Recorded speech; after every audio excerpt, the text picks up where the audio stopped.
जय गुरुदेव and welcome to the channel Shlok by Shlok. आज हम अध्याय 1 12वें श्लोक को पढ़ने जा रहे हैं। अस्य संजनयं हर्षं गुरुवृद्धः पितामहः सिंहनादं विनद्योच्चैः शंखं दद्मौ प्रतापवान। जैसा कि हमने 11वें श्लोक में देखा, दुर्योधन अपनी पूरी सेना को कह रहा है कि भीष्म पितामह को बचाइए, उनका रक्षण कीजिए।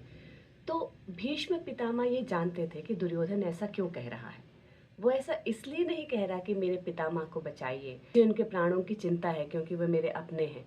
वह इसलिए कह रहा था क्योंकि उनकी जीत और हार भीष्म पितामह के होने और ना होने पर डिपेंड करती थी महाभारत के युद्ध में। दुर्योधन की ये सब बातें सुनकर भीष्म पितामह भी उत्तेजित हो गए, लेकिन वे अपनी उत्तेजना दिखाना नहीं चाहते थे। तो उन्होंने दुर्योधन को खुश करने के लिए, दुर्योधन को ये दिखाने के लिए कि मैं इस युद्ध में अनुरक्त हूँ, मैं इस युद्ध के लिए इंटरेस्टेड हूँ, ये दिखाने के लिए सिंह के समान दहाड़ने लगे और उन्होंने अपना शंख पूरी जोर से बजाया। उन्होंने ये देखा कि दुर्योधन ये सब हर्ष से नहीं कह रहा, ये सब एक्साइटमेंट से नहीं कह रहा, बल्कि चिंता से कह रहा है।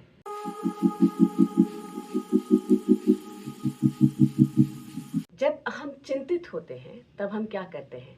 तब हम दूसरे लोगों के पास जाकर उनसे बातें करने की कोशिश करते हैं। तब हम कहते हैं, ओह तुम उस इंसान को जानते हो, वो तो बहुत बुरा है, और उस व्यक्ति के बारे में नकारात्मक नेगेटिव बातें करना शुरू कर देते हैं। गुरुजी बताते हैं आपका अगला कदम क्या होता है। हमारा अगला कदम दूसरे के दिमाग में जहर घोलना होता है, उन्हें अपनी बातों से इन्फ्लुएंस करके अपनी साइड करना होता है, ताकि वो ये कहें कि हाँ तुम सही हो और ये दूसरा इंसान गलत है, जिससे हमें हमारी गिल्टी फीलिंग से, हमारे पश्चाताप की भावना से निजात मिल जाता है और हम इस छलावे का निर्माण करते हैं, इस डिल्यूजन का निर्माण करते हैं कि हम सही हैं, we are right and the other person is wrong. That is the reason why we gossip. Although negativity makes you feel bad, but when you indulge in gossip, जब आप इस तरह की इधर उधर की बातों में इन्वॉल्व होते हैं, तब आप नकारात्मकता या नेगेटिविटी में भी अच्छा फील करते हैं, वह आपके लिए सच बन जाती है। तो गुरुजी बताते हैं, इसीलिए जो लोग चुगली करते हैं, यहाँ की बात वहाँ करते हैं, वे जब भी आपसे बात करेंगे तो वह आपसे आपकी स्वीकृति लेना चाहेंगे। Do you agree with me और do you not agree with me. वह चाहते हैं कि हम उनके साथ अग्री करें, उन्हें अपनी स्वीकृति दें, जिससे वह अपने बारे में अच्छा फील कर सकें। और यहाँ दुर्योधन भी एग्जैक्टली यही कर रहा था। वह दूसरों से स्वीकृति पाने की कोशिश कर रहा था कि मैं सही हूँ। हाँ, भीष्म पितामह मूर्ख नहीं थे, वे जानते थे कि दुर्योधन क्या कर रहा है और क्यों कर रहा है। भीष्म पितामह ने देखा क्या चल रहा है और उन्होंने दुर्योधन की चिंता को भी देखा। उन्होंने देखा कि दुर्योधन कौरवों की प्रशंसा करके उनको उत्साहित करने की कोशिश कर रहा है। He is trying to get them excited for the war. उन्होंने उसे द्रोणाचार्य और बाकी सभी योद्धाओं को ये कहते हुए भी सुना कि भीष्म का रक्षण करें। वह अपने दहाड़ने और अपने शंख बजाकर ये जताना चाहते थे कि मुझे किसी के रक्षण की जरूरत नहीं है, I can protect my self and I will protect you all also. उस समय जब उन्होंने ऐसा किया, तब दुर्योधन ने सोचा, आह मैंने इस बूढ़े को जीत लिया है, अब ये मेरे वश में है। इस बात से बिल्कुल अनजान कि भीष्म पितामह जो कुछ कर रहे हैं वो उसे प्रसन्न करने के लिए कर रहे हैं, वो सिर्फ एक दिखावा कर रहे हैं। पहले समय में युद्ध तभी होता था जब दोनों ओर के योद्धा अपने अपने शंखों को बजाते थे।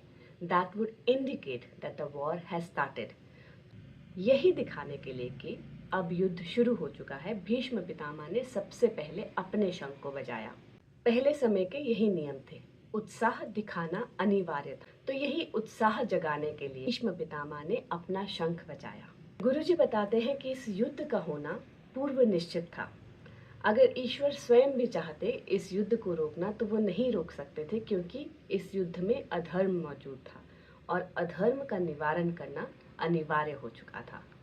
तो टू सम अप, इस श्लोक में जो हमने बहुत इंपॉर्टेंट बात सीखी है कि हम लोग गॉसिप क्यों करते हैं। When we gossip, we try to get the other person on our side. We try to get them to a point where they say, you are right and the other person is wrong. And why we do that? हम ऐसा इसलिए करते हैं क्योंकि हम अपने बारे में अच्छा महसूस करना चाहते हैं, ये हम यहाँ की बात वहाँ करते हैं या गॉसिप में इंडल्ज करते हैं।